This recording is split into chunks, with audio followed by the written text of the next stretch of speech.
Morning class. So, I hope dili kayo saba kay nag-uwan ra ba sa mga karon.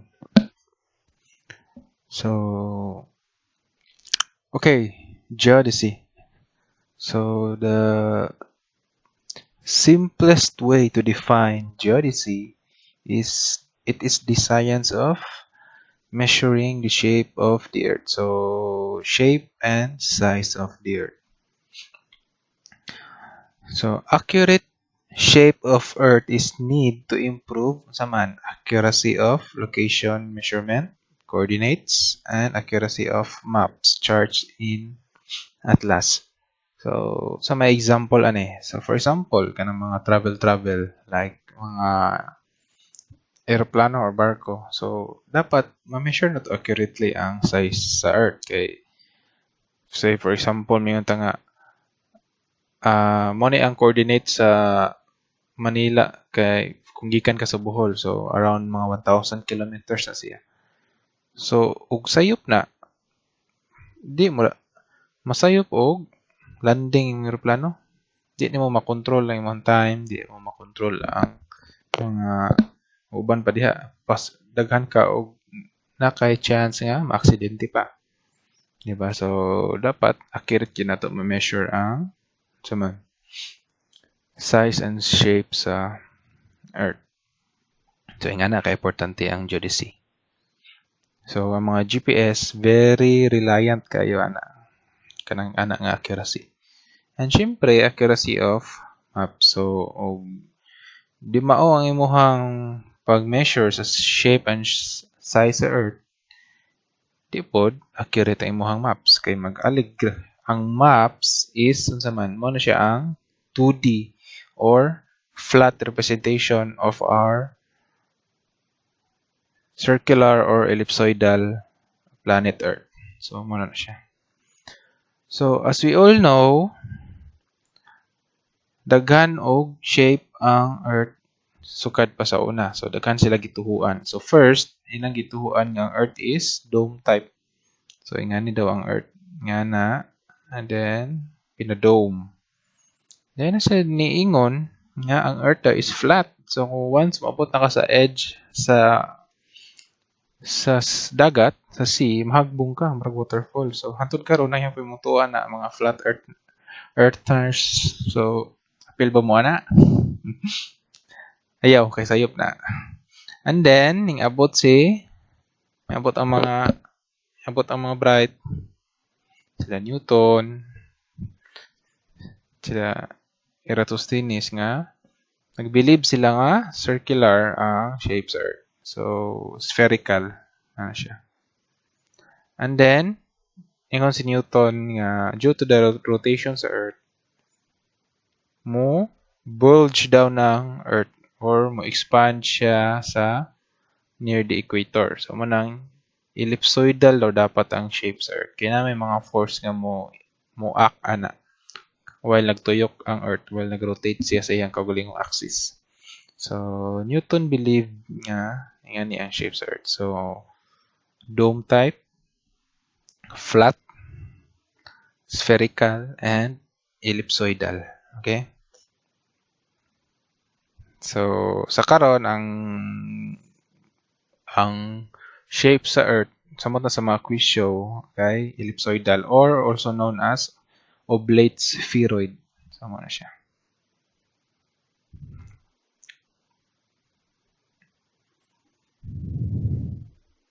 Okay, size of the Earth. So, sa unang panahon, gimeasure na ni Eratosthenes ang size sa Earth. So, mo niyang circumference nga na-arrive 40,252 kilometers. So, sa nilang upat, kani siya ang pinakaduol og na-measure. Okay? So, almost true sa karon nga na-arrive nato nga circumference Earth. So, kung unsa iyang pamaagi giunsa niya, mo ninyong assignment. Okay? So, kung giunsa ni Eratosthenes pag-measure ang circumference sa Earth, Mo ninyong assignment, isuwat na into bond paper, picture, isend gyapon sa ko ang university email. Okay? So, i-discuss nga to yun sa niya pag-measure ang circumference sa Earth. And then, isunod si Posidonius, wa siya nagpadupig. So, na-underestimate ra niya, gamay ra iyahang radius. Then, napasikat sad si Ptolemy. So, na-underestimate ra kaya pa niya, 28,000 ra iyahang na-measure nga circumference ang gamay. So, duol-duol sa tinuod kani si Eratosthenes. Kana. Imagine, 274 BC to aning mga BC pa na ha, na-measure na nila ang size and shape sa Earth na circumference. And then, ingabot na siyang genius nga si Isaac Newton. So, reason the flattening of Earth based due rotational forces. So, nag-flattening ang Earth dapit sa equator. Kay magtuyot magid siya. Which is true. Okay. So, ang foundation sa geometric geodesy is analytical geometry. So, geometry lagi siya. So, I hope wa mo kalimot sa inyo ang topic sa mathematics and analytic geometry. Isa na siya ka subject. So, kalimot-limot mo, review lang ginagmay. Though, mga basic formula naman sila itong magamit.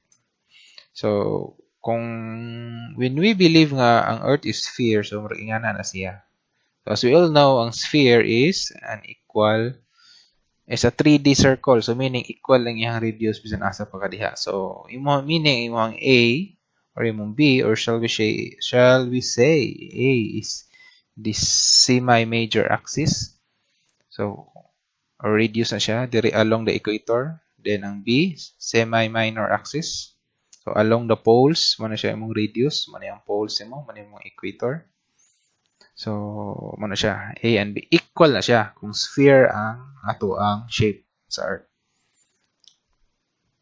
So, semi na siya ha, kay kato nga. So, kung ato na siyang full, may major axis na siya. Kung kanipot atong i-North Pole to South Pole, may minor axis na siya. Okay? So, equal na siya basta sphere.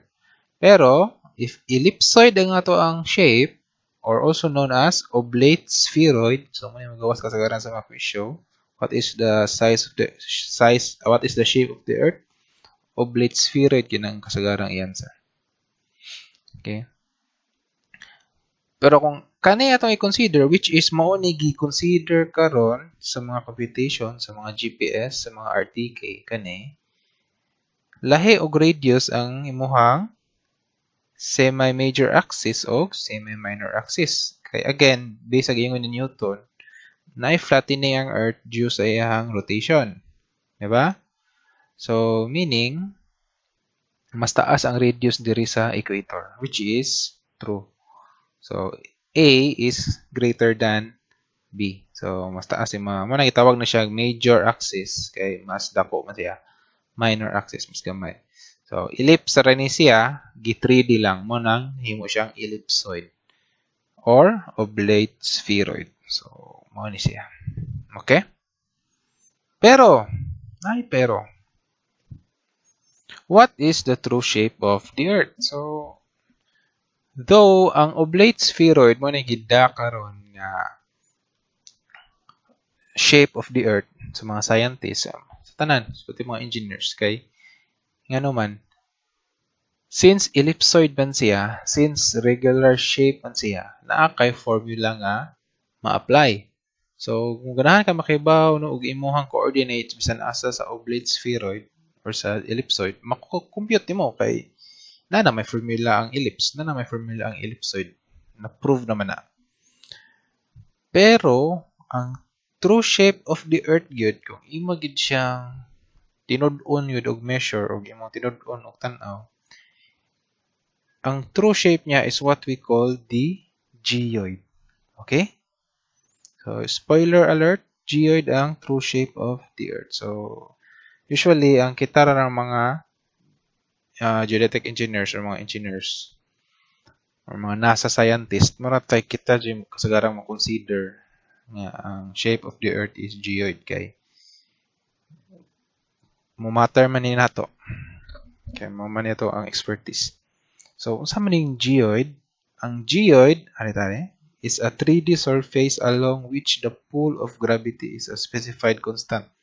So, plumb line is always perpendicular to geoid surface. So, meaning, ang kaning geoid di ay, mo na siya ang nagama nga 3D surface based sa gravitational field or gravitational pull of the Earth. So, ang visible representation sa geoid is ang dagat. Okay?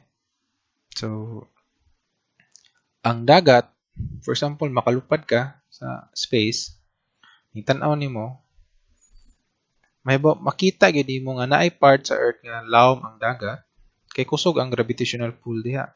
Napoy part sa Earth nga ang dagat, habog ang dagat, so tigi siya ingon nga lingin kaayo ang Earth. So, naay ibang place nga kusog ang gravitational pull mo nang lawom pod ang dagat, lawom for example ani nga part. So, ingana na siya. And nag-abot sa yuta nga part, dili na nimo makita ang geoid. So, imaginary na siya ang geoid.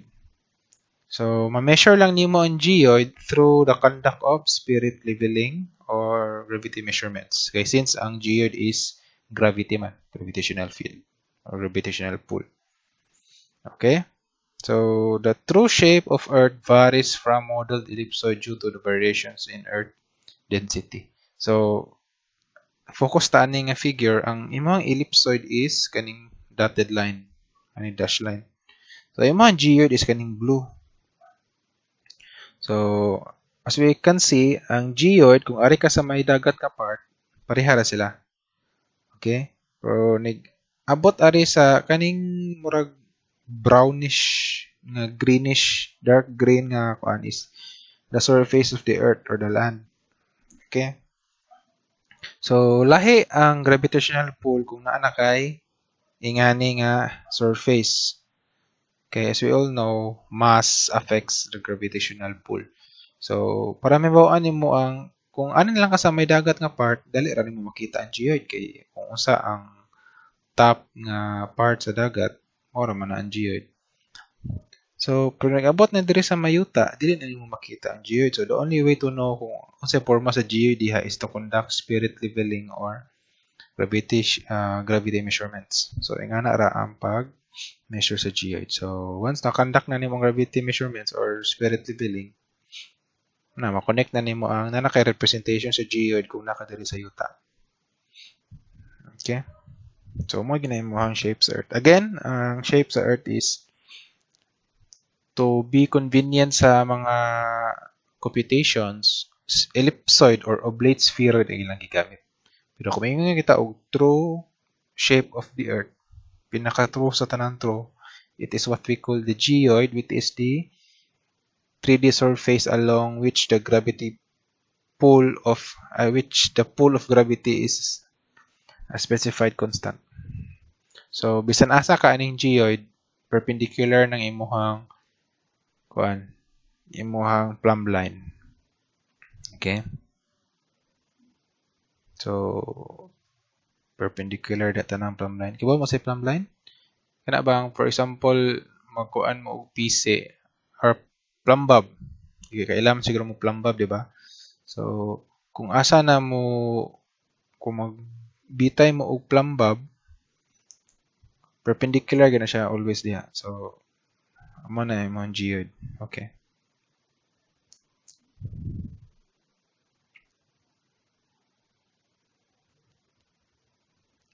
Okay.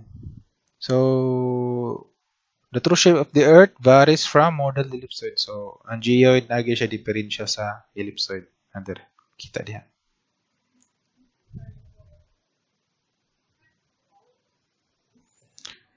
Okay, next. So, official ellipsoid. So, daghan kayo og ellipsoid ang available sa Earth. So, daghan gid kayo as in daghan. So, nganong daghan man og ellipsoid nga gigama para sa Earth? Nga naman. It is because It is because kung usara ang ellipsoid nga ato ang gamiton sa Earth, nay ubang lugar nga dili siya mo fit. Kay again, as we all know, ang true shape of the Earth is geoid. So naay diferensya nga, I mean, naay part nga dili gid mo fit ang ellipsoid. So ako ipakita ni nga figure sa ato i-zoom. Okay. So for example, ang ato ang geoid is kaning gray nga part. Okay? Gray nga part. Then ang atong usa ka ellipsoid is kining lighter nga ellipsoid. Then kaning dark nga ellipsoid man si ellipsoid 1. So kung ari ta nga area kaning dapita diri, unsa man nga ellipsoid ang mo fit. So, as we all know, si ellipsoid 1, kung ari kadapitang lugar, si ellipsoid 1 imong gamiton. Kaya mo man siya ay almost the same sa geoid, di ba? Pero kung ari kang lugar, ari dapita, si ellipsoid 2 sa imuhang gamiton. Kaya mo man siya ang mo fit sa imuhang geoid or mo fit sa imuhang shape sa Earth. Kaya kung ari kang lugar, kunya si ellipsoid 1 imong gamiton, nigmapa nimo ana naka sa ilawom sa dagat. Okay? Gets? So kung naka diri ng lugar, kunya ellipsoid 1 imong gigamit which is kaning darker. So kung magkuan ka og GPS imong cellphone, mingon dito nga 50 meters below sea level ka. Matinga ka ha? Ano 50 meters below sea level man ko nga tindog man ko diri sa atop sa UV. So ingana. So magdepende ang imong ellipsoid kung asa ka nga lugar. So sa Pilipinas natay kaguling ellipsoid which is the PRS 92. Okay? So again, daghan kay tag ellipsoid para mo fit sa geoid kada daghan tawag ellipsoid para mo fit sa geoid which varies from place to place. So magdepende sa lugar. So kada lugar na gina siya ay specific ellipsoid. Okay? Okay, para paiguan lang ang geoid. Para ba usually ang pinaka-importante ani is ang imuhang location above or below sa mean sea level. Again, kato example na ko ganina, o to, nya kung ellipsoid wide imong gamiton nga ari ka nga lugar below mean sea level gid imong position which is sayo. So kung ari ka nga lugar si ellipsoid 2 gid mo gamiton. Okay? So as we go on in this subject, mas masabtan pa na ninyo kay mo gini ang magbalik-balik ra gini nga term hantod mo graduate mo ellipsoid, geoid, may gravity, plumb line, and everything. Okay, so kani mo ni ang klase-klase nga geoid or ellipsoid rather.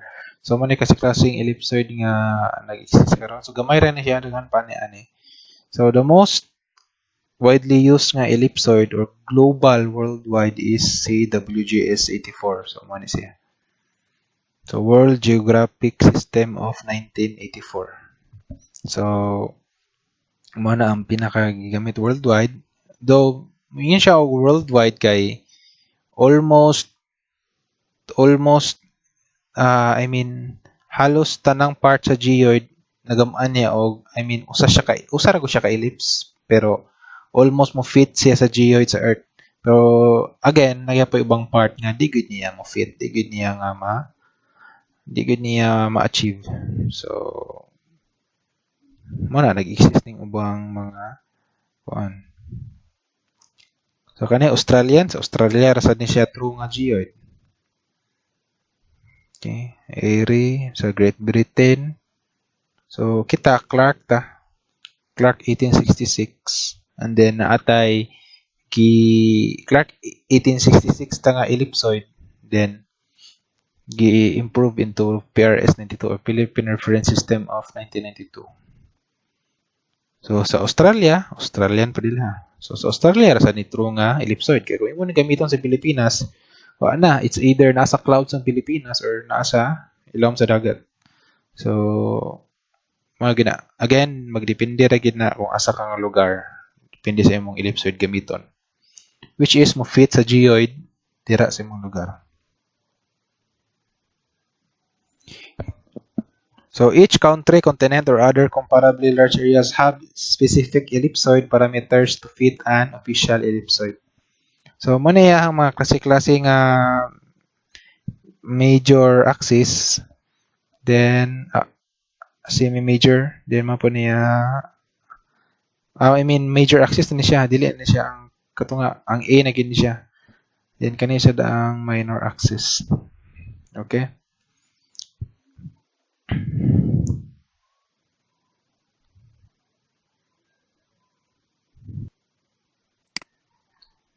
Okay. Going back. So again, review natay term nga ellipsoid. So nasa tay term nga geoid. So again, ang ellipsoid mo na siya ang shape of the earth which is made for the computation. Okay, so again, ellipsoid atong gamiton para ma-determine nato ang coordinates, ang radius, ug uban pa diha kay naa naman siya formula. So na-prove naman na sa mathematics nga ang ellipsoid na na siya formula. So bisan asa pa ka diha sa ellipsoid, mahibuan nimo asa imong coordinates, asa imong distance, pila imong area, asa ka diha dapita. So mo na nag-exist si ellipsoid. Pero dili nato i-disregard nga ang true shape sa Earth is geoid. So mao na magama ta og daghang ellipsoid to fit the shape of the geoid sa specific nga lugar. Okay, gets? So na po tala ang term which is the geodetic datum. So unsa man ning geodetic datum? Unsa naman pud na, sir? Lahi na pud na. So geodetic datum is a reference point, line, or surface plural of the word data. So ang datum is a ellipsoid. Okay? So ang datum, specific ellipsoid na siya. Pero dili siya necessary nga ellipsoid gyud siya. Pwede ra siya og point ra siya nga naa sa usa ka ellipsoid. Okay, gets? So pwede siya line ra siya nga naa sa usa ka ellipsoid. So pwede siya og point nga naa siya sa Clark. Okay? O pwede siya tibuok Clark gyud siya. So datum na siya. So unsa man ning datum nganong nag-exist man ni siya? So geodetic datum is a reference surface used to locate points on the earth. So mura gyud siya og reference, mura siya og kanang for example nakay datum nga ibutang sa UV. So reference point lang siya. Makibaw ka nga kana nga specific datum na siya coordinates, na pod na siya elevation. So makahibaw na ka sa coordinates sa uban lugar kung mo base ka adto nga datum kay naman siya known coordinates and elevation. Okay, gets? So an ellipsoid that best fits the ground measurement. So napatay tawag benchmark point. So kaning benchmark, unsa man ang benchmark based on yung surveying one? Ang benchmark is usa na siya ka reference point nga known ang iyahang elevation. Okay, gets? Isa ka reference point nga known ang iyahang elevation. So yung geodetic datum has 8 parameters. So na siya size sa ellipsoid iyahang major and minor axis. So na po siya coordinates x, y, z, and na po siya orientation of the ellipsoid. Alpha, beta, okay ni. Sigma ba ni? Sige lang. So ang akong ihatag ninyo karon is ang general idea pa unsa nang datum. Okay, as we go on sa atong subject later on, mas masabtan na ninyo, especially kung na natin mga examples. So datum is adjusted as we collect more observational data now from GPS.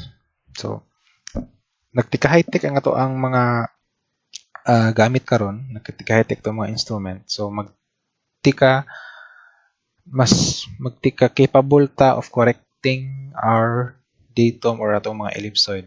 Okay? Kay as we see, kaning mga ellipsoid, kani siya, awa pa ng mga year 1841, 1866, 1880, 1924, 1987.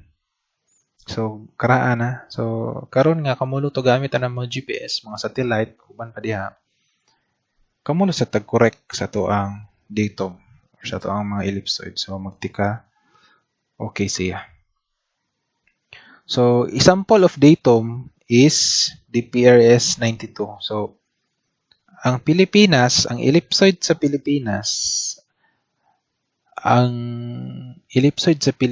is Clark 1866. Mo ni siya. Okay? And then, naay ang specific datum nga gagamit sa ellipsoid nga Clark 1866 nga naa sa Pilipinas, mo to siya gitawag og PRS 92 datum. Okay? Philippine Reference System of 1992.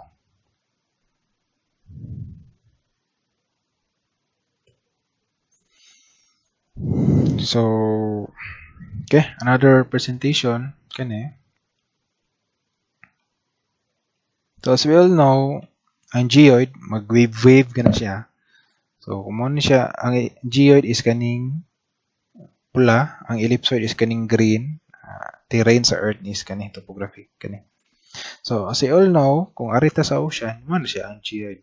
Okay? So, pag abot dire, dili na ta kakita, pero may buwan na siya through gravity measurement. So, spirit leveling. So, na siya shape. Which is, I think, determine na siya. And then, ang ellipsoid, as we all know, since regular shape na siya, so, regular ganiyahang trajectory yung forma. So, yung anak, gina siya yung shape.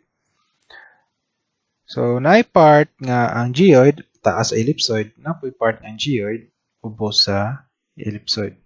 So, kung ikaw nag-GPS ka, nakadire, so, ang ihatag nga height sa imong GPS is si ellipsoidal height or ang imong height gikan sa ellipsoid. Then, kung naakay kuan, benchmark, kanang benchmark nimo is sa ganito na, a reference point nga noon ng iyahang elevation. So, ang iyahang elevation ana is pwede duha, gikan sa mean sea level, pwede pud sa ellipsoid. So, kung gikan siya sa mean sea level yung elevation, meaning, gikan sa geoid ng iyahang elevation. So, kung nakay benchmark, then i-reference mo dire, mahibawan nimo ang iyahang elevation based sa benchmark or based sa geoid. Kay mean sea level man, again, ang mean sea level is the geoid. So, once makahibaw na kasi imong orthometric height or ang imong height gikan sa geoid, then ang imong height gikan sa ellipsoid, which is the ellipsoidal height. So, nakay gitawag nga geoid height or N, or ang difference sa imong ellipsoidal height o orthometric height. Or geoid height na siya, or pwede na siya gitawag og geoidal undulation. So, isang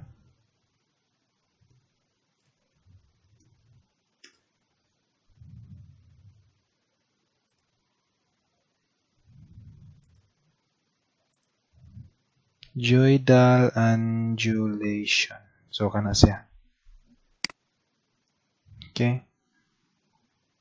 So kung atong i-rearrange ang formula, so orthometric height or ang height sa imong geoid is equals to ellipsoidal height minus the geoid height. So kaning geoid height nimo, pwede ni siya positive, pwede ni siya negative. So kung mas taas ang imong geoid kaysa sa imong ellipsoid, positive na siya. Pero kung bali, negative na siya. So always lang ni siya minus nimo. Automatic. Okay, so nakasabot mo sa general idea Again, ang mean sea level mo na siya ang imong geoid. So ang height gikan sa geoid mo ni gitawag og orthometric height. Ang height gikan sa ellipsoid mo ni gitawag og ellipsoidal height. Then ang difference sa height gikan sa orthometric o sa ellipsoidal mo na gitawag og geoid height or geoidal undulation. So our next topic will be about datum. So na two types of datum, the vertical datum and horizontal datum. So muna to ang i-tackle next meeting. So thank you. So if you have any questions, you can freely ask me through Messenger. So thank you, class.